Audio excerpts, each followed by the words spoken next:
সুন্দর কে না হতে চায় বলুন? আর নারীরা তো সুন্দরী হতে অনেক বেশি ভালোবাসে। তো আমরা প্রবাসী মেয়েরা সারাদিন কাজকর্ম করার পরে যখন একটু স্কিন কেয়ার করি নিজেকে সুন্দর রাখার জন্য তাহলে কিন্তু খারাপ হয় না। সো হ্যালো এভরিওয়ান, আসসালামু আলাইকুম। কেমন আছেন সবাই? আশা করছি সবাই ভালো আছেন। আলহামদুলিল্লাহ আমি অনেক ভালো আছি। তো চলে আসলাম আপনাদের মাঝে নতুন আরেকটি ব্লগের মাধ্যমে। আজকের ব্লগে আমি শেয়ার করব যে আমি কিভাবে স্কিন কেয়ার করি আর আমি কি দিয়ে এই ফেস প্যাকটা বানাই। তো এখানে আমি দেখতে পেরেছেন আমি দই নিয়েছি ১ বাটি আর বেসন আর চালের গুঁড়ো আর এখানে নিয়েছি পানি। তো পানির বদলে আপনাদের যদি কাঁচা দুধ থাকে আপনারা সেটাও দিতে পারেন। আমার এখানে ছিল না বিধায় আমি দেই নাই। আর চাইলে আপনারা এখানে একটু কাঁচা হলুদ দিতে পারেন। আর কাঁচা হলুদ আমার এখানে ছিল না এজন্য আমি দেই নাই। আর আমি স্কিন কেয়ার কিন্তু সবসময় করি না। আমি মাঝে মধ্যে স্কিন কেয়ার করি। কারণ আমার কাজ করে যখন রুমে যাই তখন আমি অলস হয়ে যাই। আমার ভাল লাগে না। এজন্য আমি হঠাৎ করি।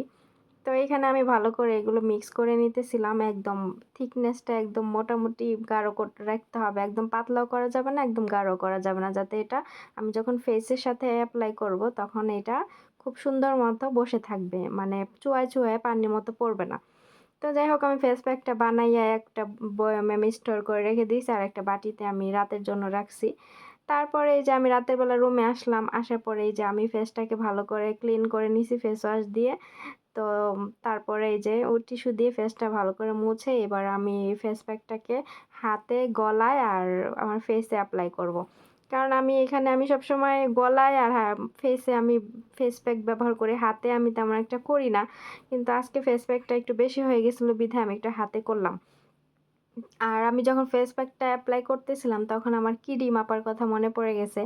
আমাদের ক্রিম আপা যখন মানে ফুল বডিতে যখন ফেস প্যাক দিয়ে করে ভিডিও বানায় তখন আসলে ওই ভিডিওটা আমি যখন দেখেছিলাম আমি হাসতে আমার পেটে ব্যথা হয়ে গেছিল।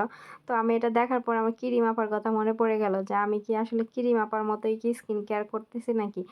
তো যাই হোক তারপরে আমি এভাবে হাতের মধ্যে এপ্লাই করতেছিলাম আর ওইখানে আমি অনেক কথাই বলতেছিলাম। ভিডিওটা অনেক বড় হয়ে গেছিল বিধায় আমি কথাগুলো হাইড করে দিয়ে আমি মানে ভিডিওটা স্পিডে দিয়ে এডিটিং করছি। কারণ এত লং ভিডিও মানে এখন আর দিব না। এত লং ভিডিও বেশি ভালো লাগে না।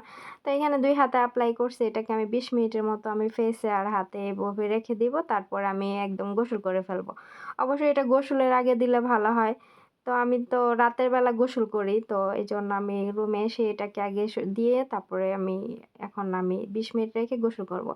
তো যাই হোক ২০ মিনিট পরে আমি গোসল করে একদম ফ্রেশ হয়ে আসছি।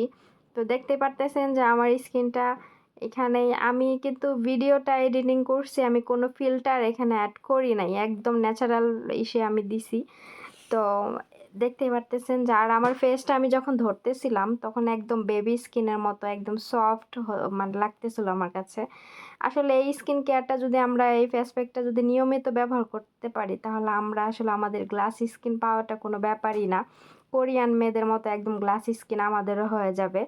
তারপরে এই যে আমি অ্যালোভেরা জেল বের করে নিছি। অ্যালোভেরা জেলটা আমি মুখের ভিতরে ভালো মতো দিব। কারণ অ্যালোভেরা জেলে কিন্তু অনেক বেনিফিট আছে।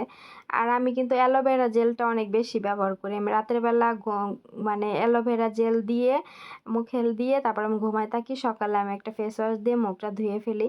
এটা আমি ২-১ দিন পরই করি। তো ফেস প্যাকটা লাগানোর পরে আমি এই যে অ্যালোভেরা জেল দিয়ে নিচ্ছিলাম। এটাকে আমি সারারাত রেখে দিব। সকালবেলা আমি আবার মুখটাকে ধুয়ে ফেলবো। তো নিয়মিত আপনারা যদি এভাবে স্কিনের যত্ন নেন তাহলে সুন্দর হওয়াটা কোনো ব্যাপারই না। আজকের কালো মেয়েরাও হচ্ছে সুন্দর হয়ে যাচ্ছে শুধুমাত্র নিজেকে পরিপাটি রাখে, যত্নে রাখে আর অতি অনেক বেশি স্কিন কেয়ার করে।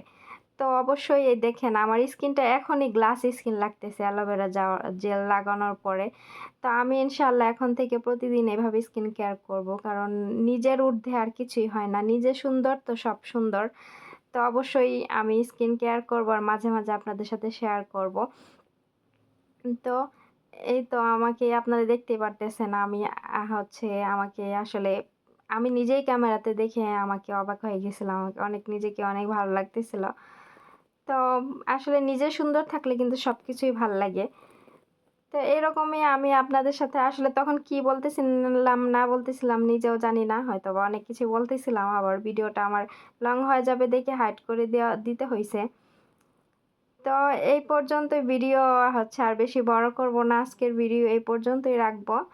তো ভিডিওটি অবশ্যই সবাই লাইক, কমেন্ট, শেয়ার করবেন। আর আমার চ্যানেলটি অবশ্যই সাবস্ক্রাইব করে দিবেন। আপুরা, ভাইয়ারা আমাকে যারাই দেখতেছেন সবাই সাবস্ক্রাইব করে দিবেন। আর অবশ্যই কমেন্ট করবেন যে আপনারা কোথা থেকে আমাকে দেখছেন। সবাই ভালো থাকবেন, সুস্থ থাকবেন। আল্লাহ হাফেজ।